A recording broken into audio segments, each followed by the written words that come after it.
Macondo.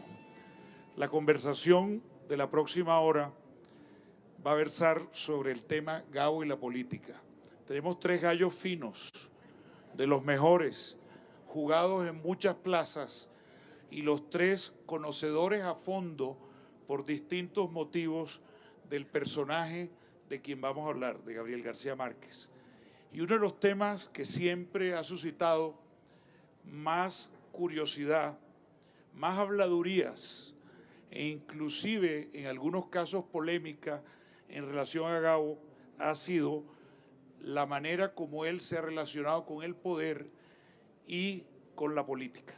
Hay temas candentes como Cuba, Fidel, hay otros temas que tienen que ver con una supuesta fascinación de nuestro querido Gabito por los poderosos.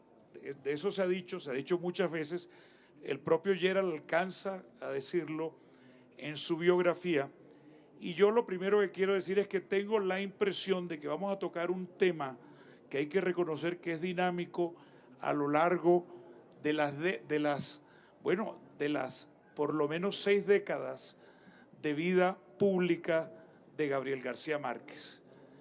Y les voy a proponer algunos puntos de entrada para abordar ese tema. Me parece que lo más lógico es que el primero de ellos sea justamente el tema que constituye la esencia de la política, que es el poder. Pero empecemos hablando del poder en la obra literaria y luego miramos el poder en la vida de Gabo. El que lee a García Márquez se da cuenta, o podría pensar, reconociendo que el poder es uno de sus temas literarios fundamentales, que él no cree que el poder sea el camino de la felicidad. Gerald, ¿cuál es tu, después de haber escrutado la vida, pero también la obra de Gabo, tú crees que Gabo es una persona que realmente, al menos en la literatura, interesándolo el poder, consideró que el poder era el camino para su realización o la realización de una persona? Obviamente es uno de los temas más complejos. Yo siempre he pensado que se puede reducir los temas de García Márquez a dos realmente muy importantes. Uno, el poder, y el otro, el amor. También siempre he pensado que esos son los dos grandes temas de mi compatriota Shakespeare, que murió este día hace no sé cuántos años. Y son los dos grandes temas de todos nosotros, ¿no? Incluso el poder tiene que ver también con el amor dentro de cada matrimonio, por ejemplo. Entonces, cuando se dice que García Márquez está obsesionado con el poder, pues muy bien, porque es uno de los 2, 3 o 4 grandes temas de la humanidad. Si miro la carrera de Gabo, su vida, lo que yo creo que se puede ver es que en la primera mitad de su carrera literaria, el poder domina. Si pensamos en El coronel no tiene quien le escriba, si pensamos en 100 años de soledad, si pensamos en El otoño del patriarca, todos esos son libros donde sí el amor también tiene que ver, pero sobre todo lo que vemos es poder, la obsesión con el poder. Y sobre todo el gran libro sobre el poder, supongo, que sería El otoño del patriarca, que es el libro que según él era su autobiografía, y es un libro sobre un hombre poderoso, y el mismo Gabo admitía que ya para aquel entonces él mismo era un hombre poderoso, por lo menos simbólicamente, ¿no? Utilizando su literatura, su palabra. Entonces, yo creo que la cosa es muy complicada. Voy a detenerme aquí para que los demás hablen y seguiré con este tema después. Sergio Ramírez. Sergio Ramírez luchó por el poder, ejerció el poder y se alejó del poder. Del poder tengo la impresión de que le ha quedado una gran desilusión. Hay un libro que habla de su apartamiento de la política que es Adiós Muchachos. Tú que fuiste tan cercano a Gabo y fuiste su colega, y no solo fuiste colega en la literatura, sino también en esperanzas y en proyectos políticos, ¿cómo lees tú esa relación de Gabo con el poder en lo literario y en lo vital? Yo, ahora que hablaba, Gerald, estaba recordando en una conversación con Gabo una vez, y que él dijo, hay dos temas fundamentales en la literatura, que son el amor y la muerte. Y bueno, yo recordé que Horacio Quiroga titula uno de sus libros El amor, la locura y la muerte, que son tres grandes temas del poder, de la literatura. Pero este cuarto tema infaltable es el poder, que tiene que ver con el amor, que tiene que ver con la locura y que tiene que ver con la muerte. Y como Gerald mismo decía, mucha de la literatura, de las novelas fundacionales o fundamentales de Gabo, giran alrededor del poder. El poder es infaltable a la hora de ver el panorama literario de Gabo, pero él mismo se volvió un hombre de poder. Y yo creo que no hay otro fenómeno de otro escritor en la vida contemporánea que yo conozca que no es que se haya relacionado con el poder, nada más, como Stendhal, que era napoleónico, era muy partidario de Napoleón, peleó en la guerra napoleónica, pero no tenía poder a través de la literatura. Gabo es el único caso que yo conozco de alguien que a través de la literatura llegó a tener poder. Y esta relación mutua, de mutua fascinación, entre el hombre humilde de la Ciénaga, hijo de un telegrafista, que de repente se ve, y esta es una de las anécdotas más fascinantes que Gabo cuenta, su reunión a solas en el Vaticano con el Papa Juan Pablo II, que es un hombre bueno, hablamos de poder, estamos hablando del Papa del Papa de la cristiandad, ¿no? Y que de repente se le reventó un botón del saco o algo parecido, y él se agachó debajo de la mesa que tenía un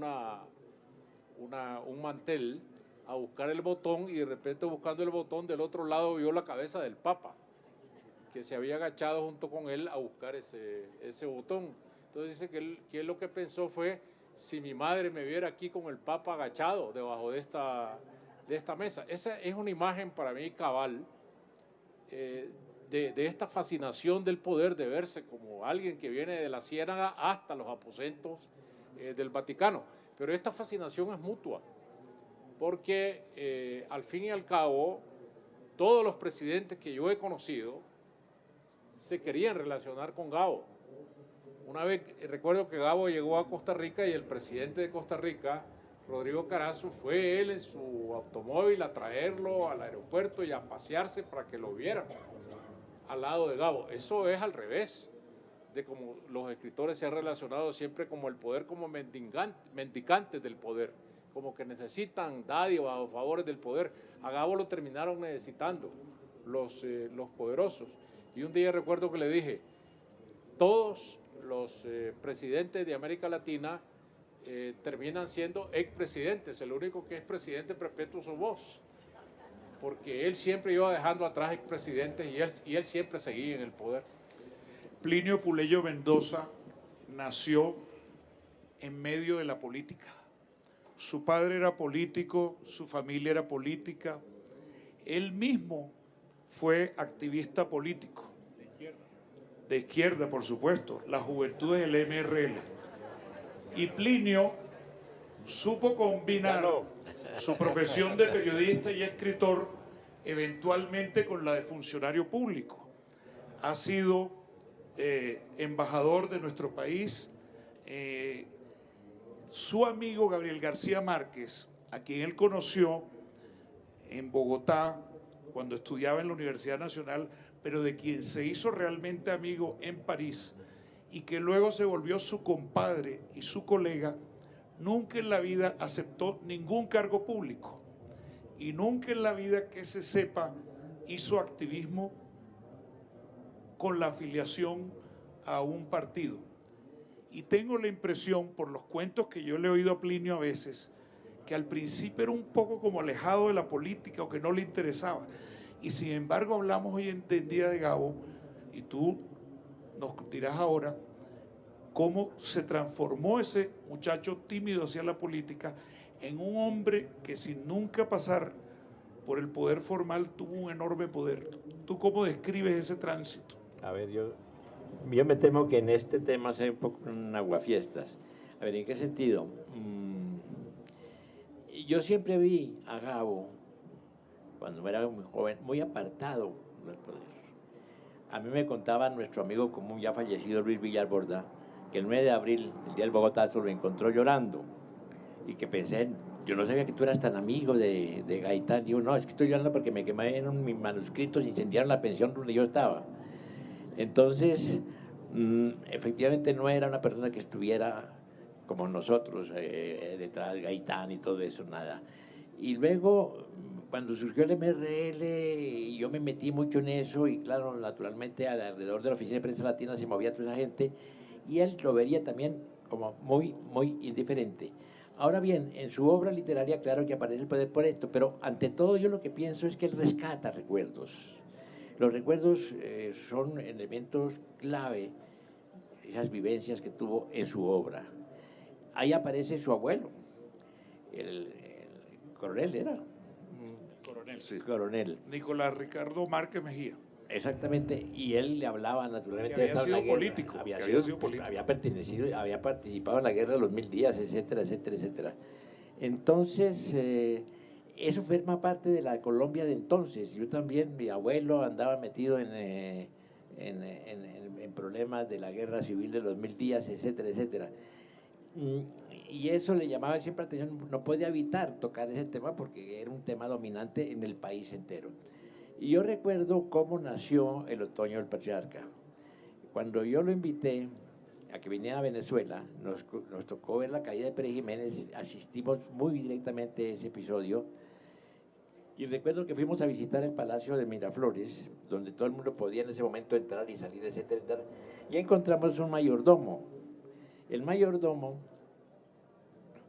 nos mostró alguna cosa del palacio y dijo que él trabajaba ya desde muy joven, que había trabajado con el general, para otro dictador, Juan Vicente Gómez.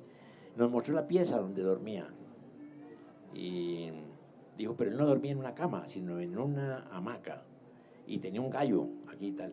Bueno, cuando salimos dijo, Gabo, hay que escribir esa novela. Ahí me doy cuenta que no es tanto la fascinación, bueno, tal vez sí, el poder, pero más bien el lado anecdótico, saber cómo era un personaje. Y realmente él hizo una novela donde la ficción no domina. Leyó muchas biografías de dictadores, etcétera, etcétera, la pasaba en eso. Duró como 17 años escribiendo ese libro, fue el libro que más trabajo le costó. Ahora, lo que sí creo es que una vez famoso, bueno, él se sentía menospreciado, no hay duda que se sentía menospreciado porque no le prestaban mayor atención. Me acuerdo que cuando... Pero en Bogotá.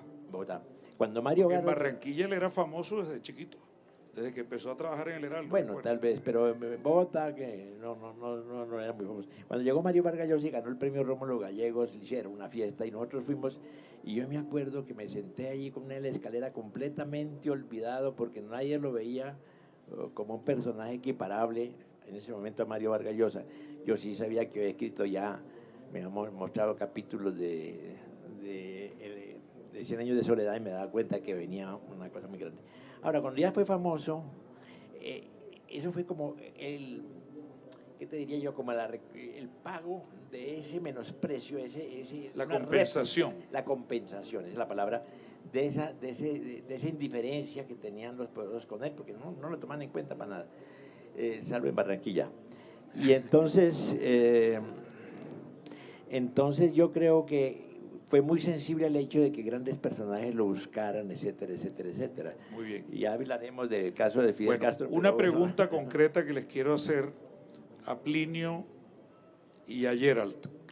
Gerald, que investigó la vida de Gabo exhaustivamente, a Plinio. Sabemos que García Márquez fue un hombre de izquierda. ¿Existe constancia de que haya estado afiliado a un partido, al Partido Comunista o a otro partido en algún momento de su vida? Para nada. Gerald dirá. ¿Tú encontraste alguna constancia de una adhesión política que fuera más allá de una simpatía expresada como ideológica? Él me dijo que no. No hay duda de que cooperaba con una célula comunista en Barranquilla en los 50. Era durante muchos años un fellow traveler. No vale la pena Compañero de decir viaje. que no. Compañero de viaje, sí. No estoy de acuerdo con Plinio. Si uno piensa en lo que escribió en el 48, cuando llegó a Cartagena, uno de sus primeros artículos fue sobre su generación, donde dijo, nosotros, no dijo después del Bogotazo, no dijo después de todo lo que está pasando ahora, pero estaba dentro de su artículo aludido, dijo, nosotros no podemos ser, nuestra generación, no podemos ser gente de buena voluntad.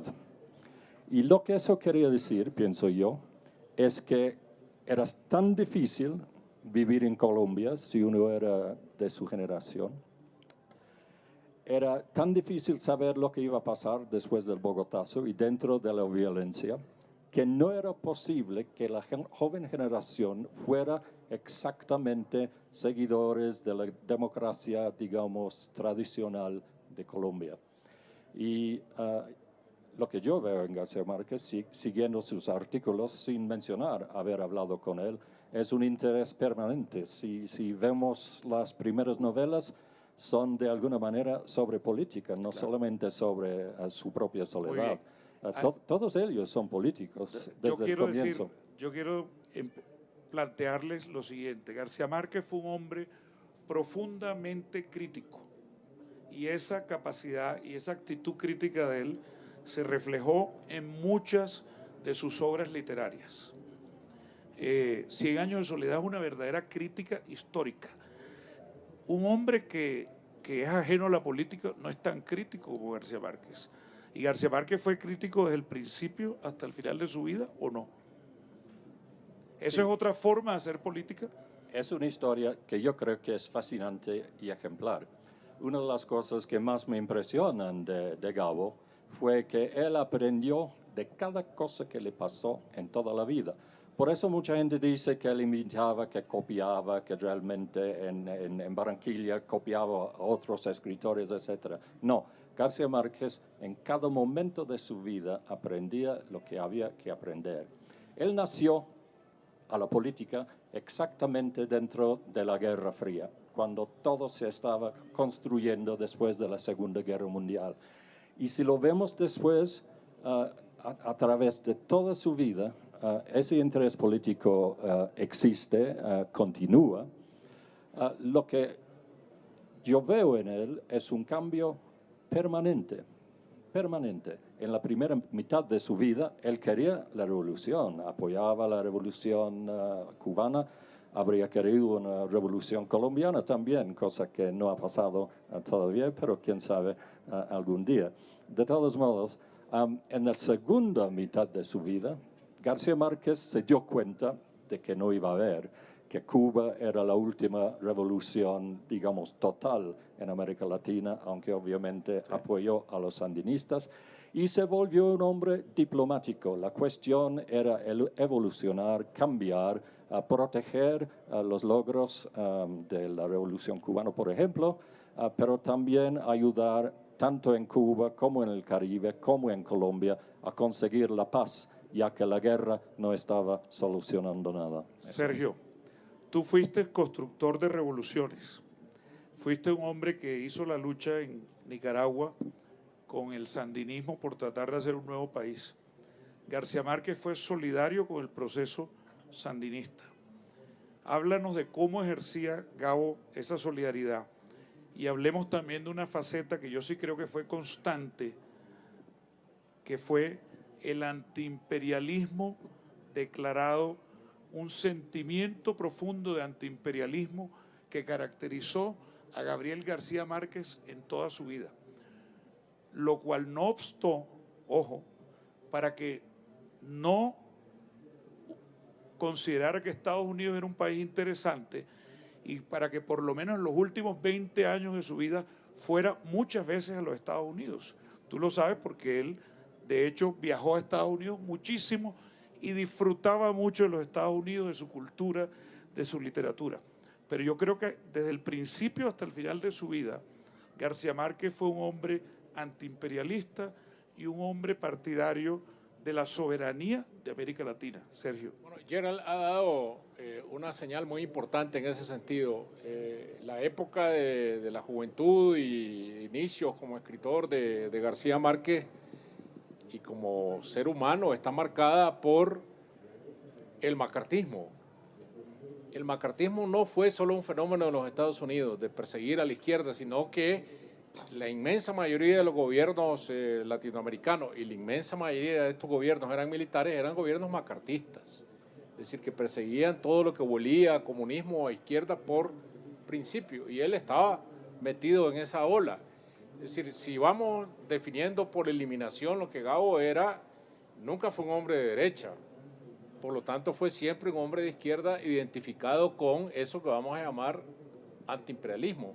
Y fue una identidad que él tuvo su vida. Eso no necesitaba que él fuera un político orgánico para tener ese sentimiento, un político con carnet de algún partido, porque no estaba en su ser eso de las militancias. Él era un hombre libérrimo, que como vos bien decías, muy crítico y de las empresas que se metía. Y en eso yo puedo hablar de que con respecto a la revolución sandinista en Nicaragua, él no solo fue un simpatizante, sino un activo participante. Cuando yo vine a Colombia en 1977 a pedirle que íbamos a tomar el poder de inmediato, era una fantasía, faltaban 2 años, y que nos apoyara en ir a hablar con Carlos Andrés Pérez para que reconociera el nuevo gobierno que iba a surgir del derrocamiento de Somoza. Él lo hizo sin ninguna vacilación, no hubo que convencerlo porque eso estaba en sus convicciones y en sus sentimientos.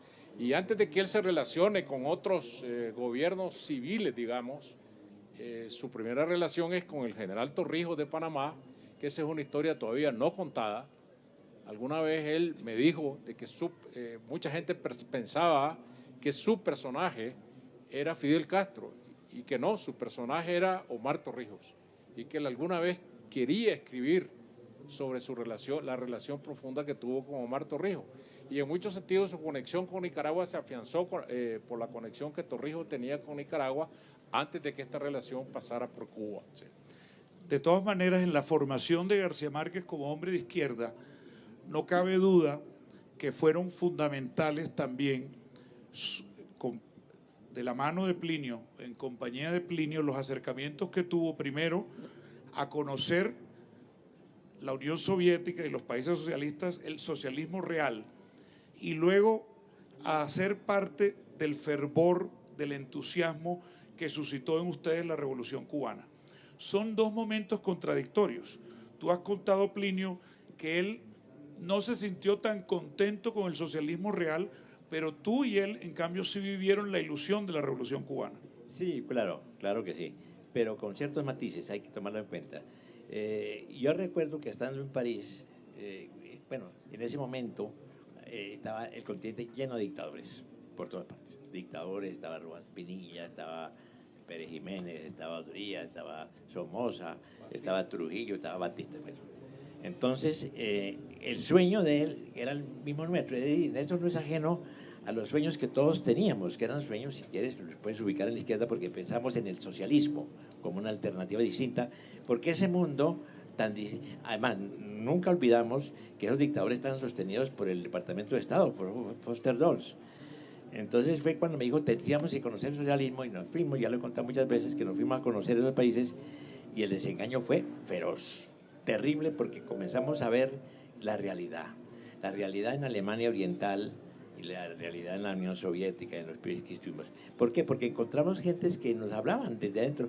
En la Alemania Oriental encontramos un Herholz, creo que seguramente sí, que se dio cuenta que éramos turistas y nos invitó a su casa y decía, yo pertenezco al Partido Comunista, pero yo no creo en nada de esto, yo rompo. Bueno, comenzó a contarnos toda esa realidad y eso y el propio amigo nuestro, Luis Villar Borda, que estaba en Leipzig, becado por el Partido Comunista, fuimos a pedirle una explicación de lo que estábamos viendo que era tan horrible, y él dijo, bueno, a ver, yo les explico lo que pasa, que Alemania Oriental es distinto a Alemania Occidental, por esto y esto.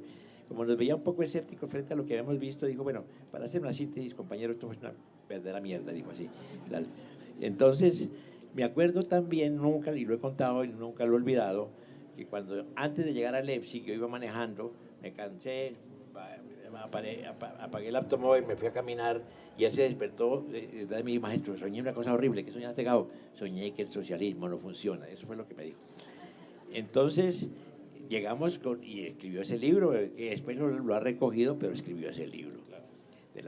Ahora bien, sí, efectivamente, pensamos que Cuba era una cosa completamente distinta, que era una revolución al fin limpia, etcétera, etcétera. Fuimos a La Habana cuando llegó Fidel Castro, lo escuchamos, y luego pues trabajamos en prensa latina, todo lo que hemos contado. Pero siempre teníamos inquietud, porque fuimos muy solidarios con todo lo que pasó en la agencia, como Macetti, que no aceptaba la infiltración del Partido Comunista, y él mismo decía, estoy preocupado porque me da la impresión de que Fidel no se da cuenta de que lo han infiltrado mucho y que le están dando un rumbo equivocado a la revolución. Durante 8 años compartimos esa misma inquietud y esa misma zozobra. Así es. Entonces, durante 8 años estuvieron como en guardia, pensando que la revolución tal vez no iba por buen camino. Sí.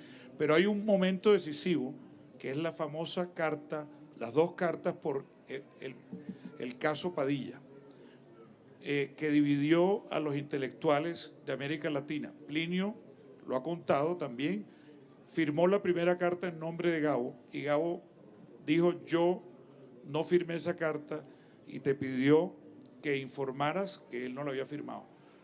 Luego No me pidió. Tú te ofreciste. No me pidió, que me sentí obligado a hacerlo. Claro. Porque yo sabía lo que pensaba. Y cuando dije a Mario Vargas Llosa, mire, yo sé lo que piensa Gabo, porque Sí. si me presentó a Carlos Franchi, por favor. Y Carlos Franchi era una persona. O sea, tú lo veías como un hombre crítico de la revolución. Compartíamos completamente nuestro punto de vista. Entonces, la pregunta que te quiero hacer es, mía, Plinio, ¿por qué un hombre crítico de la revolución no quiso firmar las cartas en el caso Padilla? ahí tengo ¿Cuál la es tu carta tesis? de él, la explicación, cuando mandó del Hotel Ávila allá de Caracas, una carta que decía, mira, yo no quería firmar, porque yo no creo Padilla, es un hombre impulsivo que ha hecho esto y esto y esto y esto y esto. Y le dije, bueno, pero de todas maneras tendrás que hablarme a ver de qué, por qué a pesar de eso no firmabas, porque tener un poeta de todas maneras es muy complicado y tal. Y hablamos en París y estuvimos 3 días hablando y yo no logré entender exactamente por qué se había negado. Exactamente, pero recuerdo una cosa que es muy importante para saber por qué dio ese viraje. Como esa noticia se difundió por el mundo, naturalmente que eso le interesó mucho a Fidel Castro, porque el único escritor del boom en la primera carta que no había firmado era justamente Gabo. Y entonces ya se acercó a él, no sé cómo fue el viaje, tal vez Gerald sí debe saber cómo fue que llegó a La Habana por primera vez. Bueno, por primera vez no, porque había ido conmigo por primera vez. En ese momento y Fidel lo buscó y ya se convirtió en ahí amigo. comenzó, él cambió la relación con Fidel, empezó a ir a Cuba hasta que Fidel lo recibe, y de ahí nació una amistad profunda. Fíjate una cosa, esa amistad que comienza realmente en los años 70, por allá el 75, me recuerda también el caso del presidente Torrijos, y ahí es donde les voy a plantear que pasemos a otro tema, porque todos sabemos, claro, Gabo se volvió muy amigo de Fidel, pero tú recordaste a Torrijos, y tú sabes muy bien que cuando Gabo llegó a Panamá, no llegó buscando a Torrijos. Él se hizo, de hecho, él no quiso al principio relacionarse con Torrijos. Esto lo ha contado nuestro común amigo Eduardo, el que fue ministro, Ritter, Jorge Eduardo Ritter. Él consideraba que Torrijos era un dictador. Él estaba preocupado en ese momento por las causas humanitarias y por empezar a hacer una gestión que hacía de ayudar a presos políticos. Y quiso ir a ver cómo hacía para ayudar a los presos políticos en Panamá. Todos sabemos también que parte del capital político de esa relación de Gabo con Fidel se usó para ayudar a la salida de cubanos de Cuba y de presos de la cárcel. ¿Por qué no hablamos de esa faceta de García Márquez comprometido con causas humanitarias y con la Espérate, suerte no, de los eso es presos. importante. No, yo tengo una interpretación de que, de todas maneras, él no estaba, nunca estuve de acuerdo con el sistema comunista ortodoxo. No lo vi porque habíamos visto todo eso. Entonces él tenía cierta distancia frente a eso. Él no compartía. Es muy amigo de Fidel, pero no era que siguiera. Eso de las cartas, eso de la liberación de la gente, fue idea mía, porque me acuerdo que Carlos Alberto Montaner me llegó con la idea de que había que firmar una cosa de protesta por Padilla y tal. Y yo le dije, bueno, yo la firmo, claro que sí, pero déjame ver a qué hacemos. Porque ya, y llamé a Gabo y dije, oye, ¿por qué no ayudas? Tú sabes que eso de tener un poeta y una cosa es una cosa antipática, ayúdate, hubieras amigo y tal. Yo lo hacía con humor, porque él me decía, oye, te estás volviendo derecha, ¿no? Es que como uno cuando pierde los mitos, entonces se vuelve derecha, y para el que tiene el mito, uno es la extrema derecha, el reaccionario, todas esas estupideces que dicen. Entonces Gabo se ocupó. Fueron muchos casos. Muchos, fuentes, muchos casos, se ocupó, bueno, pero de todo, es decir, yo recuerdo hasta los casos más insignificantes. Recuerdo que había un amigo mío cubano que estaba trabajando al frente de la agencia EFE cuando yo era embajador del Perú, y él me dijo, tú que eres amigo de Gabo, por favor, Miguel Rivero se llamaba, hazme un favor. Yo esperaba que viniera mi mamá, la traigo cada año la traigo aquí para verla, tiene 80 años y tal, y ahora no la dejamos salir, de modo que no la vuelvo a ver, pero tú que eres amigo de Gabo, tú no sé qué. Y efectivamente llamé a Gabo, me pidió la dirección, me dio el teléfono, me dio otras cosas, y a los 8 días estaba la señora ya en Portugal. De modo que, y ese señor era pariente de Raúl Rivero, que es un escritor y periodista muy conocido, y entonces la familia de Raúl Rivero me escribió para que volviera otra vez, comencé a molestar a Gabo, hola Gabo, ayuda a sacar a este tipo, ayuda, y finalmente un día me dijo, ya está arreglado el problema porque tenemos un gran aliado, que es el rey de España, nada menos. Y salió Raúl Rivero, que llegó a España, y en el país recuerdo que hizo una entrevista y nos agradeció a los dos, a Gabo y a mí, y siempre tiene una gran simpatía Claro. por Gabo. ¿Tú qué tanto investigaste esa faceta de Gabo en lo que es el compromiso de él, digamos, con los temas humanitarios, con las gestiones, con el papel de mediador, con facilitar salidas de presos y con facilitar también acercamientos en procesos de paz? Quiero volver brevemente, muy brevemente. Cuando yo dije la palabra comunismo, yo sentí una especie de oleaje que pasaba por este auditorio. Quisiera decir una cosa. Gabo era el hombre menos dogmático de este planeta. Eso es absolutamente fundamental. Liberal, en el fondo. No sé si fue liberal. Fue liberal en cuanto a las ideas, en cuanto a las discusiones. Gabo era amigo de Fidel Castro al mismo tiempo que fue amigo de Álvaro Mutis durante toda su vida. Yo nunca había conocido a ningún hombre que tuviera amigos de tantas ideologías diferentes como Gabo. Gabo era un hombre que sabía perdonar también si sus amigos lo traicionaron. Gabo en ese sentido era un cristiano, solo que en mi concepto, un cristiano sin Dios, ¿no? Una especie de socialista humanitario. Pero es muy importante decir lo que acabo de decir. Tenía amigos de todo tipo y los tuvo durante toda la vida. Plinio, por ejemplo, en algún momento cambió un poco su... Cambié bastante. Su ideología. Eufemismo inglés. Y Gabo seguía totalmente fiel a Plinio toda la vida, como Plinio creo que es fidel a Gabo. Entonces, el humanitarismo de Gabo es muy importante, obviamente, pero... La lealtad a la amistad también. Sí, también. Por encima de las diferencias ideológicas. Sí, pero Gabo seguía convencido de la revolución cubana durante los 80. Gabo estaba muy entusiasta de la gesta cubana en África. Es muy importante recordar eso.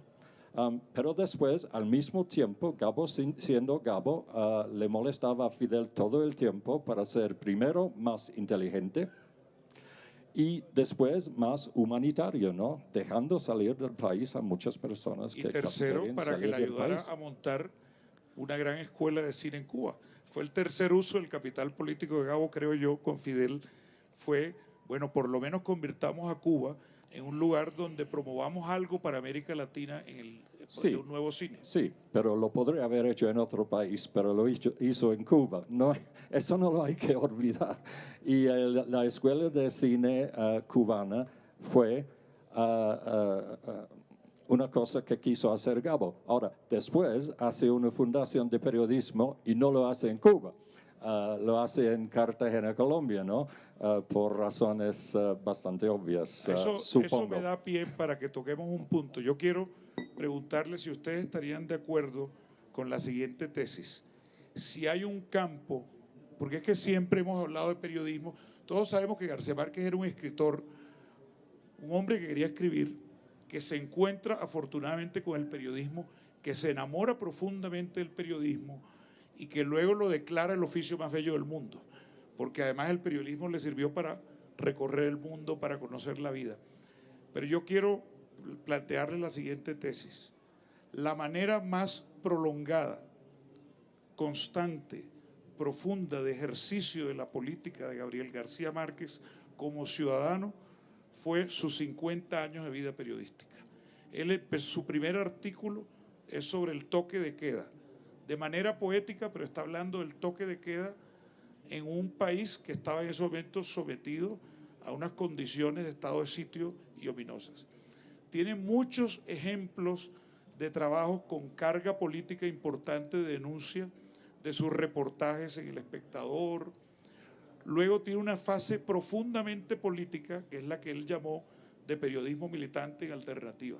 Y sigue hablando de política de una u otra manera en sus columnas, sigue haciendo hasta cierto punto política, hasta en cambio.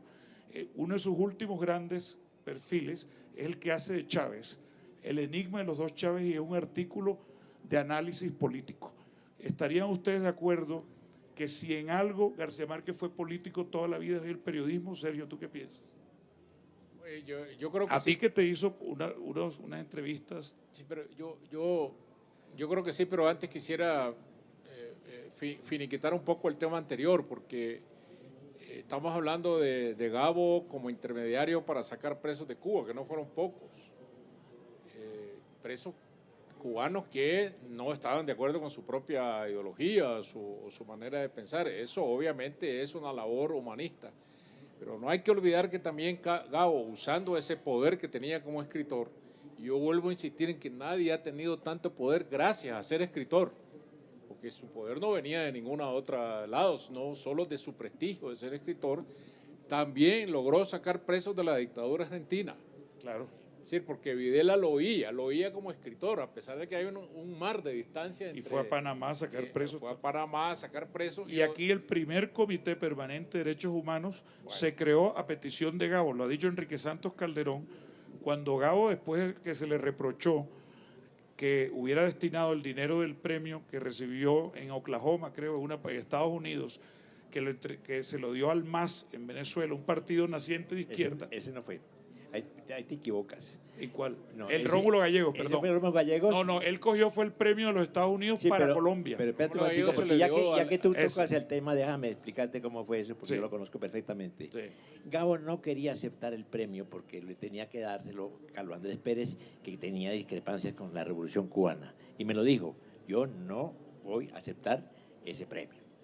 Y entonces le dije, ¿y por qué no se lo das a una izquierda que es legal allá en Venezuela, como es la del MAS? ¿Tú conoces a Teodoro Petkov? No lo conozco. ¿Por qué no era el premio? Ese fue unidad. Así y entonces es. me dijo, mira, llama a Teodoro, pero no le digas por teléfono para qué lo llamas. No, hazlo venir, tú eres amigo de él, y le dices cuando llegue. Y efectivamente llegó a París y yo le dije, te va a dar el premio, y se puso feliz. Y yo lo llevé a Barcelona y se hicieron muy amigos. Así fue como Así es. La corrección está en que él recibió el premio de la Universidad Norteamericana y lo quiso destinar a Colombia. Enrique Santos lo ha contado, que lo llama y le dice, bueno, ¿qué hay allá que le pueda dar el premio? ¿Hay algún organismo de derechos humanos? Y le dice, no, aquí no existe ningún comité de derechos humanos. Y dice, pero créenlo, carajo. Y lo crearon y le dio la plata del premio a esta gente. Bueno, obviamente la liga del periodismo de Gabo con la realidad política es una constante. Es constante, ¿no? Es su forma de hacer política. Pero no solo en sus reportajes. Y yo recordaba ahora en la comparecencia anterior delante de los muchachos, estudiantes de periodismo de todas las universidades de Bogotá que estaban allí, estuve primero yo, después Plinio, que sobre Nicaragua él escribió 2 piezas que fueron fundamentales. En Nicaragua se dieron 2 hechos fundamentales en la revolución. Primero fue la toma de la casa de Chema Castillo, el 22 de diciembre de 1974, como un comando guerrillero asaltó una casa donde se daba una fiesta al embajador americano. Los guerrilleros esperaron que el embajador se fuera para capturar a toda la plana mayor del gobierno de Somoza, y eso fue un hecho mundial. Sobre eso Gabo escribió un guión de cine que no está muy recordado, que es esa toma de la casa. Es una película que nunca se filmó, pero él escribió el guión de cine sobre ese hecho. Y sobre la toma de la Chanchera, que era el nombre en clave que tenía el Palacio Nacional, donde se sesionaban los diputados de Somoza, sobre ese tema espectacular del Palacio, donde los guerrilleros tomaron 3.000 rehenes, liberaron a los civiles y se quedaron con los diputados somocistas, que fue también un golpe ya mortal para la dictadura de Somoza. Gabo escribió uno de sus mejores reportajes, tomando el testimonio de los guerrilleros que llegaron a Panamá, junto con los presos que habían logrado sacar de las cárceles, y allí los entrevistó uno por uno a los dirigentes de esa toma, y escribió este reportaje sobre el Palacio, que está en el libro de la FNPI sobre los mejores reportajes de Gabo. Entonces, esta liga es directa, porque un periodista como él obviamente no podía ignorar la realidad. Y no solo eso, sino que quiso tener medios propios. Y seguramente una buena razón para crear el otro era porque quería influir en Colombia. Y eso nos lleva a un tema, que es que Gabo escribió ya en cierto momento de su vida, empieza a pensar mucho en Colombia y a preocuparse por Colombia. Y así como García Márquez pudo ser amigo en un momento dado de Fidel y de Clinton y tratar de mediar para acercar a Cuba y Estados Unidos, fue amigo de presidentes colombianos de muy distintos signos. Fue bastante amigo de Gaviria, fue amigo de Belisario, fue amigo de Samper, por supuesto, por lo menos hasta cierto momento en que se distancia profundamente de Samper. Entonces García Márquez empieza también a ocuparse del tema de la paz. ¿Cuál es la impresión que tienes tú, digamos, de la relación de Gabo con la política colombiana? Tú sabes, fue amigo de Alfonso López, etcétera. En él coexistió al mismo tiempo la capacidad de ser amigo de grandes líderes con la preocupación de temas fundamentales, con el espíritu crítico y con una capacidad de estar cerca de la izquierda. Y esos temas fundamentales, el de la paz es uno de ellos. ¿Tú cómo lo ves, Plinio? Mira, yo soy muy escéptico en el sentido, claro, Gabo recogía ese anhelo que todos tenemos de la paz, la paz, la paz, la paz. Pero no creo que fuera una persona, que no lo sabemos, porque eso se ha producido después, bueno, en el momento en que ya está a punto de morir y murió, que tuviera un análisis y una cosa sobre cómo se desarrolla y que hay una investigación realmente a fondo de eso. No, simplemente partidario de la paz, como son la inmensa mayoría de los colombianos. Asume ese papel. Pero él hace un análisis, por lo menos del aspecto del narcotráfico, muy a fondo en Noticia de un secuestro. Noticia de un secuestro es un análisis de un corte de la historia de Colombia y retrata un país en conflicto. Bueno, el retrato del país lo supo hacer siempre y le inquietó siempre. Lo que no creo es que fuera un analista político agudo, como puede ser, por ejemplo, inclusive Mario Vargas Llosa coge un tema y lo analiza. No hay análisis, hay recreación a veces literaria, porque el escritor a veces prevalece sobre el periodista.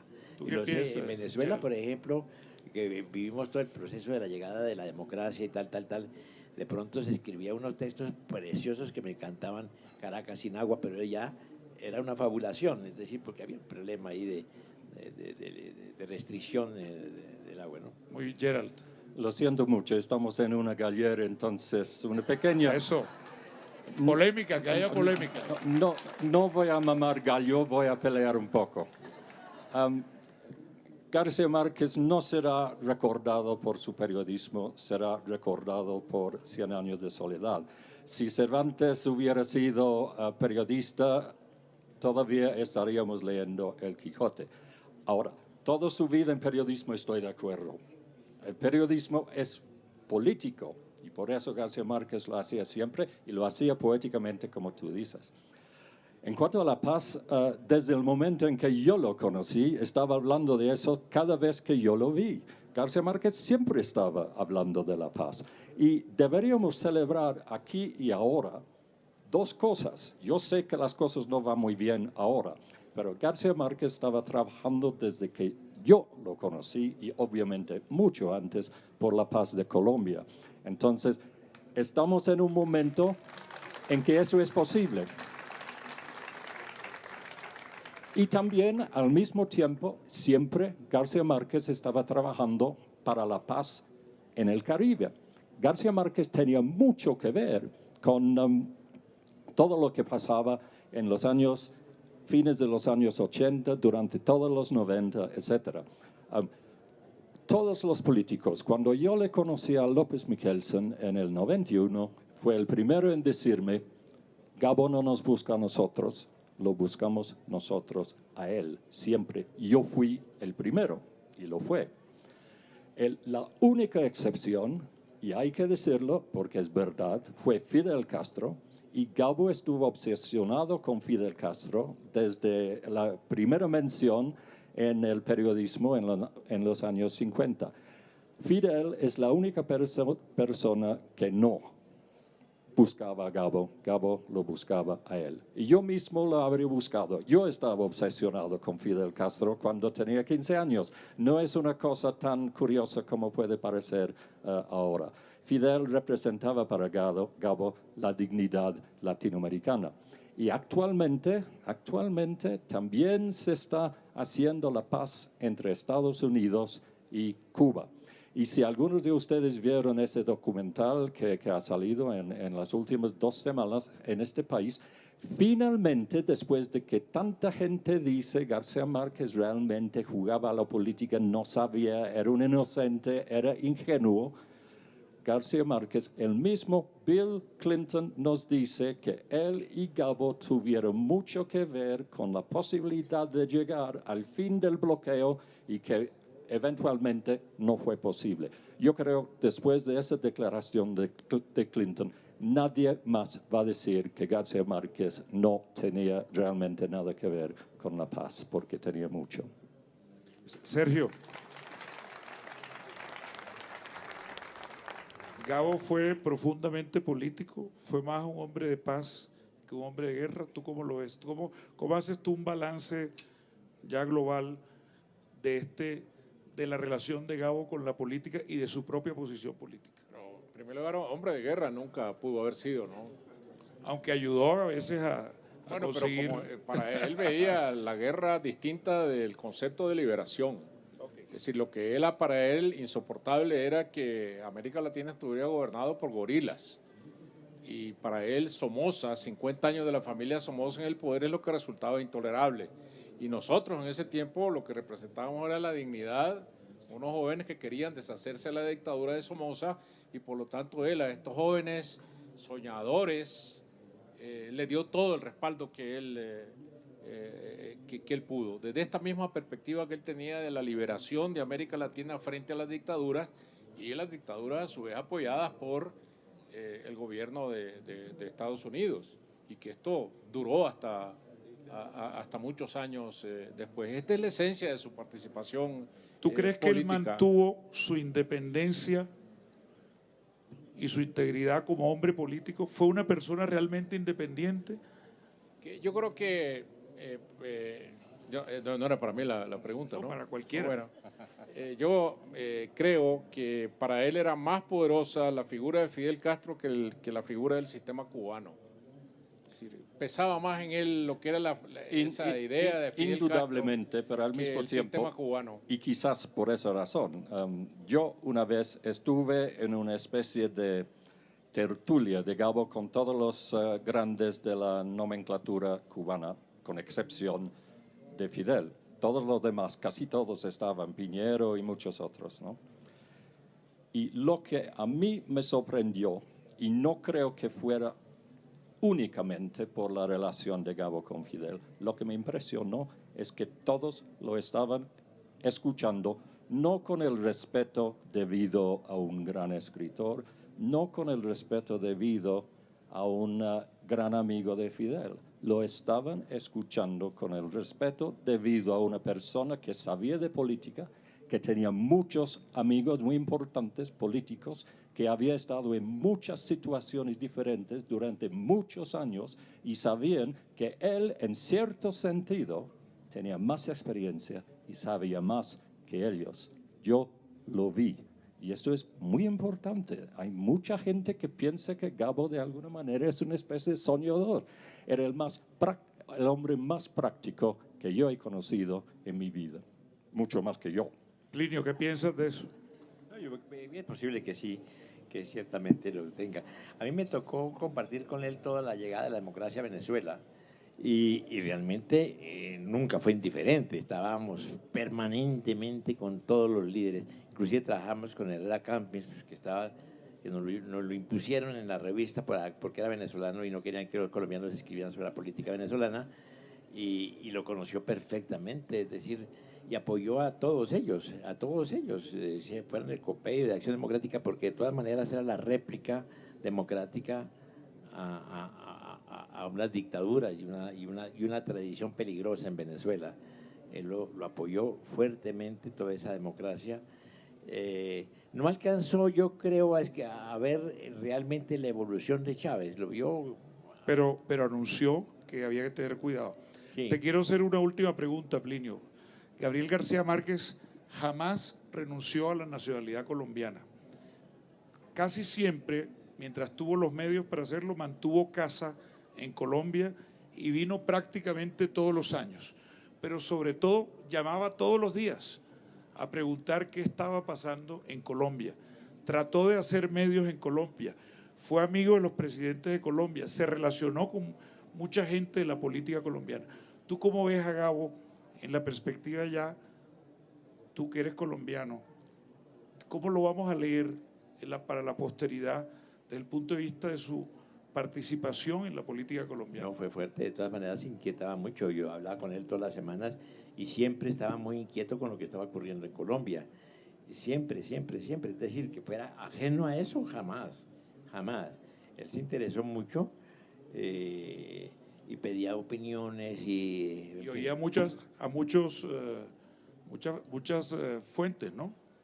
Oía mucho, sí, hablaba con mucha gente. No, realmente él estaba muy interesado en el país. Él nunca fue indiferente a la vida y al destino de Colombia, jamás.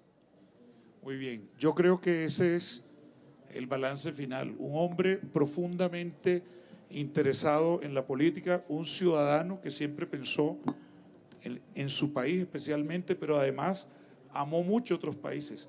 Fue muy activo con Cuba, por supuesto, fue muy activo con Nicaragua, con Panamá, con Chile. No olvidemos su posición erguida de defensa de la democracia en Chile. García Márquez fue un demócrata, ¿sí o no? Sí. Sí. Fue profundamente demócrata. Yo creo que esa es nuestra conclusión y podemos, en estos días que siguen, en esta gallera, sigamos echando cuentos para conocer más a este hombre en cuya inspiración se basa la existencia de este pabellón Macondo. Gracias.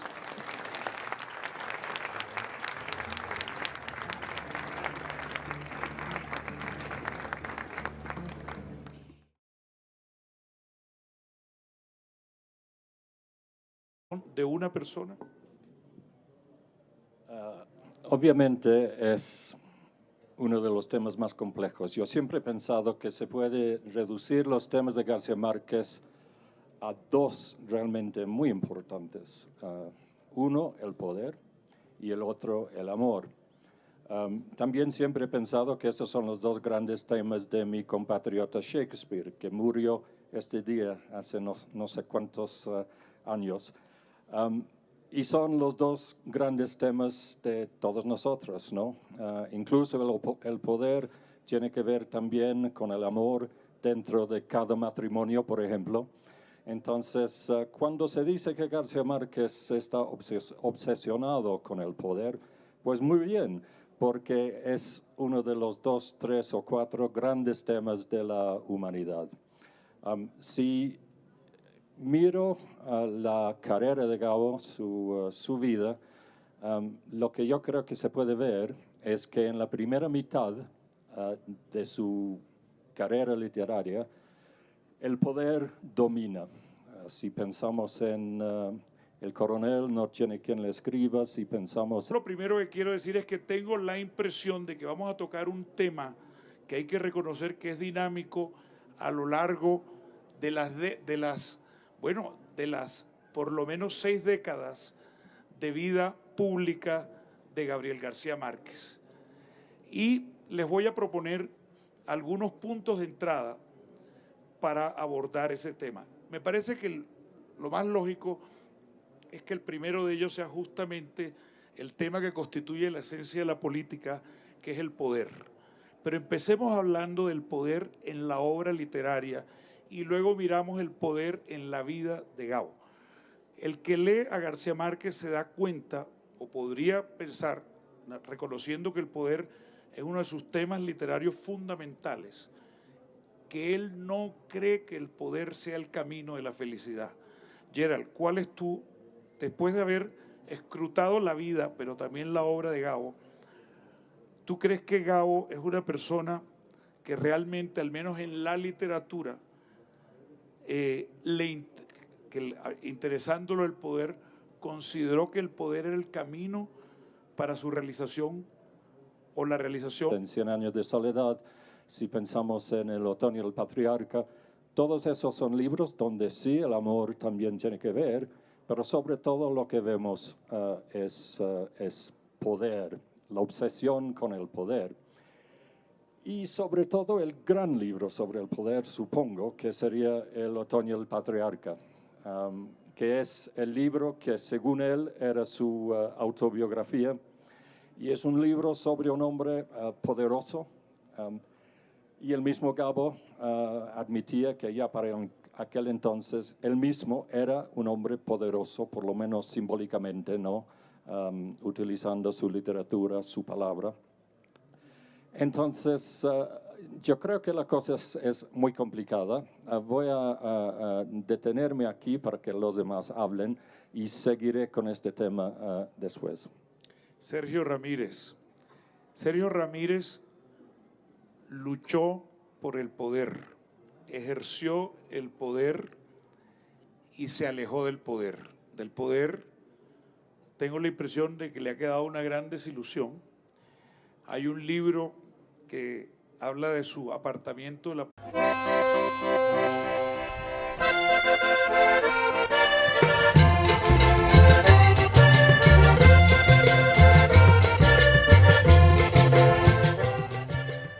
del pabellón Macondo. La conversación de la próxima hora va a versar sobre el tema Gabo y la política. Tenemos 3 gallos finos, de los mejores, jugados en muchas plazas, y los 3 conocedores a fondo por distintos motivos del personaje de quien vamos a hablar, de Gabriel García Márquez.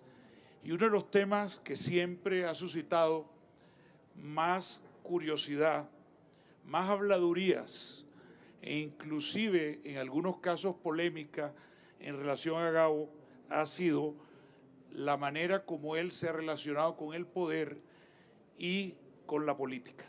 Hay temas candentes como Cuba, Fidel, hay otros temas que tienen que ver con una supuesta fascinación de nuestro querido Gabito por los poderosos. De eso se ha dicho muchas veces.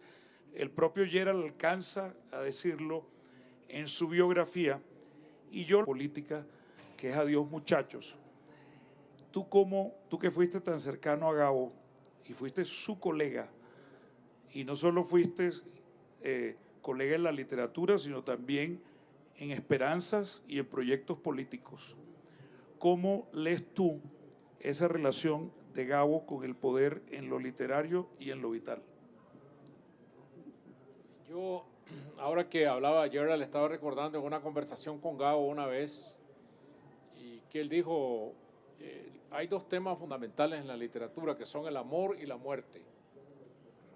Y bueno, yo recordé que Horacio Quiroga titula uno de sus libros El amor, la locura y la muerte, que son tres grandes temas del poder, de la literatura. Pero este cuarto tema infaltable es el poder, que tiene que ver con el amor, que tiene que ver con la locura y que tiene que ver con la muerte. Y como ayer él mismo decía, mucha de la literatura, de las novelas fundacionales o fundamentales de Gabo, giran alrededor del poder. El poder es infaltable a la hora de ver el panorama literario de Gabo. Pero